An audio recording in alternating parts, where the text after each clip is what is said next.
नमस्कार दोस्तों, आज हम आपके सामने लाए अलंकार भाग 2। पहले भाग में हमने अलंकारों के परिभाषा और अलंकारों के भेदों के बारे में विस्तार से चर्चा की थी। आज हम जैसे दो प्रकार के होते हैं, शब्दालंकार मुख्य रूप से और अर्थालंकार। आज हम शब्दालंकार के भेदों पर बात करते हैं। देख लेते हैं।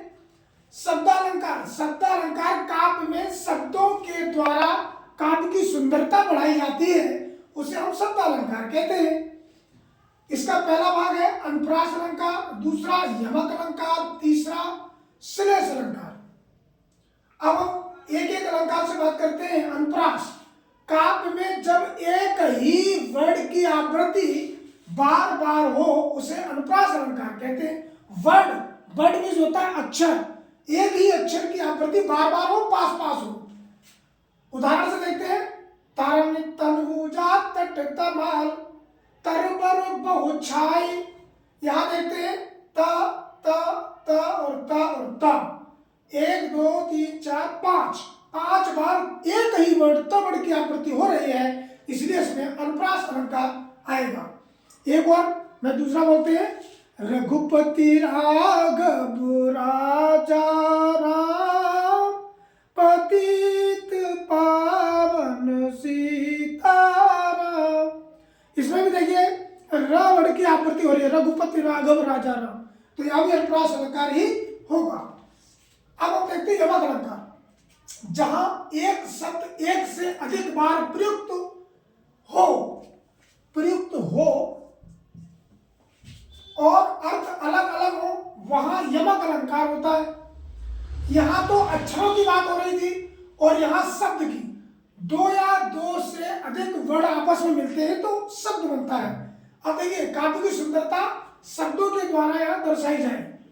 अब देखिए कनक कनक तैसो गुनी मादकता अधिकाय या काल पोराय जग बापाय पोराय।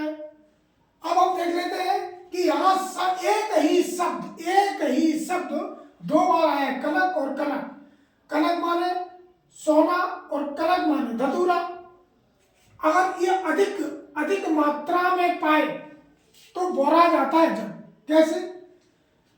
धतूरा एक फल होता है, उस फल को अगर हम थोड़ी मात्रा में लेंगे तो वो औषधि का काम करता है, और अगर अधिक मात्रा में लेंगे तो वो खाने से आदमी बौरा जाता है।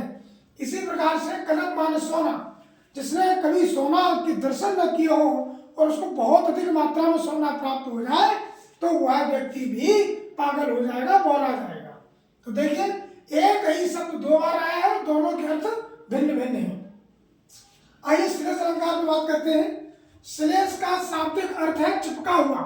एक ही शब्द में अनेक अर्थ चिपके होते हैं।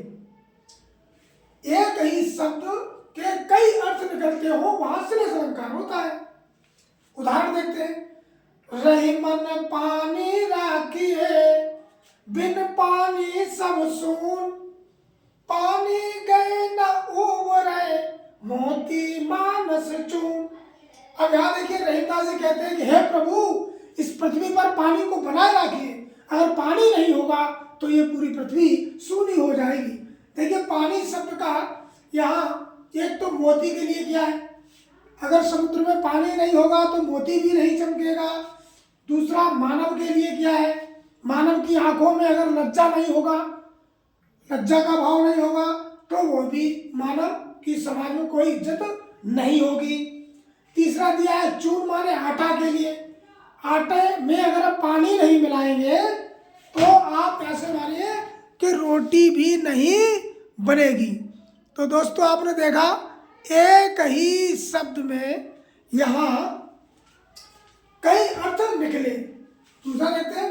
जो रहीम गति दीप की कुल कपूत गति सोए, 12 उजियारो करे बड़े अंधेरा हो। अब देखिए इसमें बड़े शब्द का जो शब्द दिया है इसके 2 अर्थ दिए। बड़े माने भुजाना और बड़े माने बड़ा होना। रहीमदास जी कहते हैं कि जो गति दीपक की होती है वही कुल कपूत की होती है। कहते हैं कि जब दीपक को जलाया जाता है, उजाला किया तो उजाला करता है, प्रकाश करता है। उसी प्रकार से कुल में जब पुत्र पैदा होता है तो भी खुशियां मनाई जाती हैं। लेकिन जब यहाँ से दिया है कि जब उसको बढ़ाया जाता है, एक बढ़ाने का मतलब है दीपक को बुझाना, बुझाने से अंधकार होता है।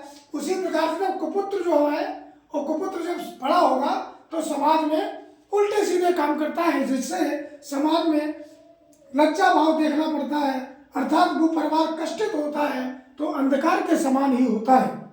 इस प्रकार से यहाँ बड़े शब्द के दो अर्थों में प्रयोग किया गया है। तीसरा, मंगन को देख पट देत बार बार है। यहाँ जो पट शब्द है, एक तो पट मीन्स होता है किवाड़, और एक पट का मतलब होता है वस्त्र। अब देखिए, एक ही शब्द है लेकिन अर्थ उसके अलग अलग प्रयोग हो रहे हैं। जो मंगन माने होते हैं भिक्षुक भिखारी, जो लोग परोपकारी होते हैं वो जब मंगन माने भीख मांगने वाले आते हैं तो उनको वस्त्र या धन जो भी होता है वो दान में देते हैं। और एक हमारे समाज में होते हैं लोभी टाइप के लोग, जो मंगन को देखते हैं तो अपने किवाड़ों को बंद कर लेते हैं।